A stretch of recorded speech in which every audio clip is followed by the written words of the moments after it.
Uzbekistan के फरगना में हुआ। उनके पिता का नाम उमर शेख मिर्जा, माता का नाम कुतलुग निगार था। इसका राज्याभिषेक इसकी दादी एहसान दौलत ने करवाई। इनके जीवनी का नाम है बाबरनामा, जो कि इन्होंने खुद तुर्की भाषा में लिखा, लेकिन इनके दरबार में फारसी भाषा का बहुत ही महत्व था। बहुत से लेखक वगैरह थे फारसी भाषा के, और लोग जो इसके दरबार में थे वे काफ़ी ज़्यादा फारसी भाषा से लगाव था, इसलिए कई लेखकों ने इसका बाबरनामा को फारसी भाषा में अनुवाद किया। मेन रूप से इन्होंने तुर्की भाषा में लिखा था। इनकी मातृभाषा यानी बाबर का मातृभाषा तुर्की था, यानी माँ से जो भाषा सीखे थे हुए तुर्की ही सीखे थे, लेकिन ये मूल रूप से जो तुर्की भाषा में बाबरनामा लिखा वो अभी उपलब्ध नहीं है।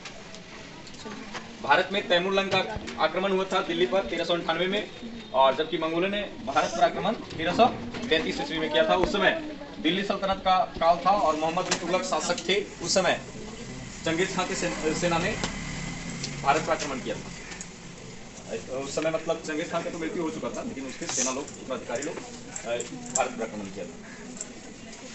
मुगल शासक स्वयं को विजातीय शासक कहते थे, मतलब जो मुस्लिम नहीं है विजातीय, जैसे हिंदू, जैन, जरूस्त, सिख, इन लोग का शासक खुद को कहते थे। मुस्लिम जो मुगल शासक थे वे खुद को विजातीय शासक बताते थे। मुगल शब्द की उत्पत्ति मंगोल से हुआ है, मिलता जुलता है मुगल और मंगोल। तो मुगल शब्द की उत्पत्ति मंगोल से हुआ है। ये ऑब्जेक्टिव प्रश्न आया भी है कि मुगल की उत्पत्ति किससे हुई है, ऑप्शन दिया रहेगा तैमूरी, मंगोल, तो आपको लगाना होगा मंगोल। जबकि वे स्वयं को तैमूरी कहना स्वीकारते थे ज़्यादा, मंगोलों के अपेक्षा स्वयं को तैमूरी कहना, तैमूर का वंशज मानते थे खुद को, ना कि मंगोल का, क्योंकि खुद बाबर जो है वो अपनी जीवनी में मंगोलों को बर्बर कह के मजाक उड़ाया है। तो मंगोल कहलाना पसंद नहीं था, क्योंकि मंगोल असभ्य लोग थे। इसी चक्कर में जिक्र है जंगल बुक, उसके नायक आप लोग सब अधिकतर लोग जानते होंगे, उसके नायक है मोगली, और इस बुक के लेखक हैं रडयार्ड किपलिंग। जंगल बुक किताब के लेखक रडयार्ड किपलिंग। अगर बात करें मुगल संस्थापक, मुगल के संस्थापक कौन थे, तो बाबर थे, लेकिन वास्तविक संस्थापक की बात करें अकबर, क्योंकि नींव कहीं ना कहीं यही रखे, लेकिन वास्तविक रूप से शासन चलाने का काम जो किया एक नियम कानून के तहत वो अकबर ने किया, इसलिए वास्तविक संस्थापक कहलाते हैं अकबर। लेकिन मुगल संस्थापक कौन कहलाते हैं, जलालुद्दीन बाबर अर्थात बाबर बाबर का जन्म 1483 में 11 वर्ष में राज्याभिषेक हुआ। उसके बाद बाबर को वहाँ के उज़्बेकों ने खदेड़ दिया, तो वो भागकर अफगानिस्तान पहुँच गया 1504 में, अफगानिस्तान का काबुल, और इसका दफनाया गया अंतिम समय में, वो काबुल में ही दफनाया गया था।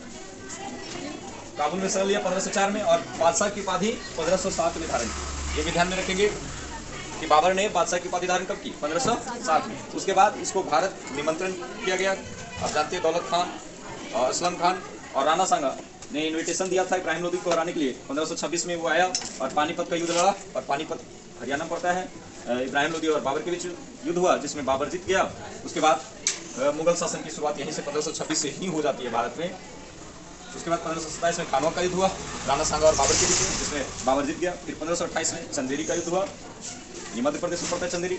उसके बाद 1529 में घग्गर का युद्ध हुआ, जिसको हम डिटेल में पिछले लेक्चर में देख चुके हैं, समझ चुके हैं। और 1530 में बाबर की मृत्यु हो जाती है। उसके बाद उसका उत्तराधिकारी नसरुद्दीन हुमायूं का शासन कहलाता है। 1530 से 40 ये शासन करता है नसरुद्दीन हुमायूं। हुमायूं का अर्थ होता है भाग्यशाली, लेकिन यह भागा था, क्योंकि न ठीक से शासन चला पाया, न ठीक से जीवन ही जी पाया। कैसे?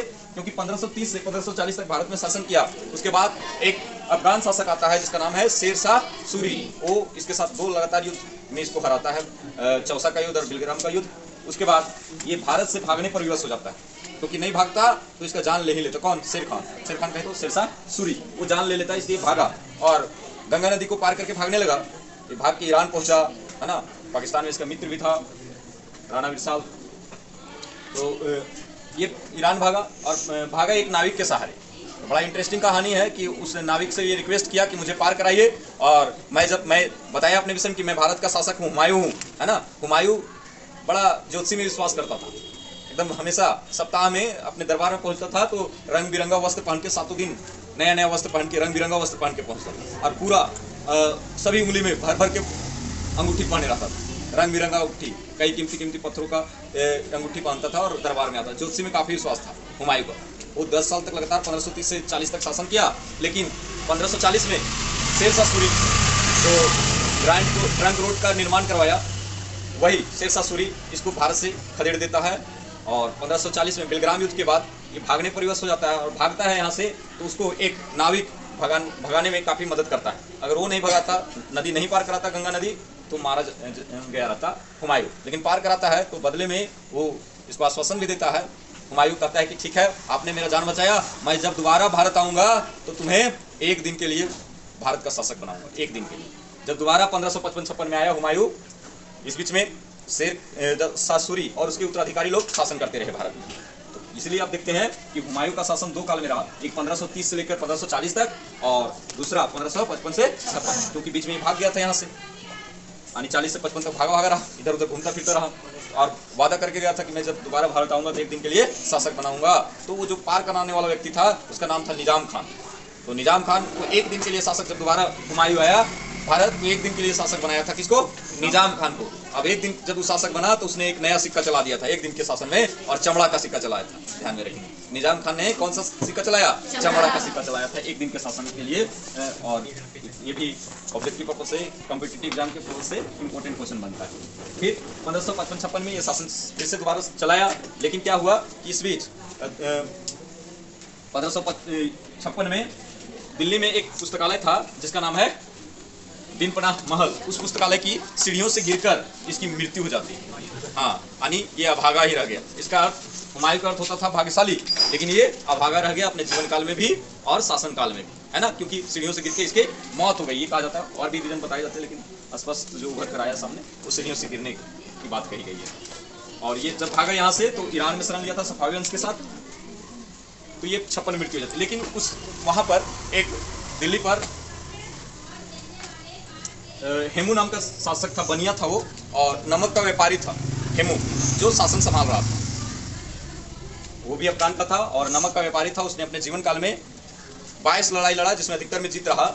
और अंतिम जो लड़ाई अकबर की सेना और हेमू के बीच हुआ, हेमू एक नमक का व्यापारी था और नमक बेचते बेचते इतना बड़ा आदमी बन गया कि दिल्ली का शासक तक बन गया, यानी भारत का शासक। उसने दिल्ली का शासक मतलब समझिए भारत का शासक बन गया।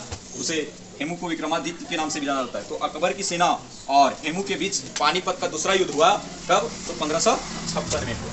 और जब इसको हराया, हेमू को हराया कौन? अकबर की सेना, यानी अकबर की सेना, सेनापति लोग। इस समय काफी ये छोटा था अकबर ना, 42 में जन्म हुआ है, 1542 में, यानी 14 साल का था लड़का। उस समय इसका बैरम खान इसके सेनापति थे, वो और सेना लोग मिलके हेमू के साथ युद्ध किए। हेमू को मतलब जीतने ही वाला था कि एक तीर उसके आंख पर लग गया और यही हार का कारण बना।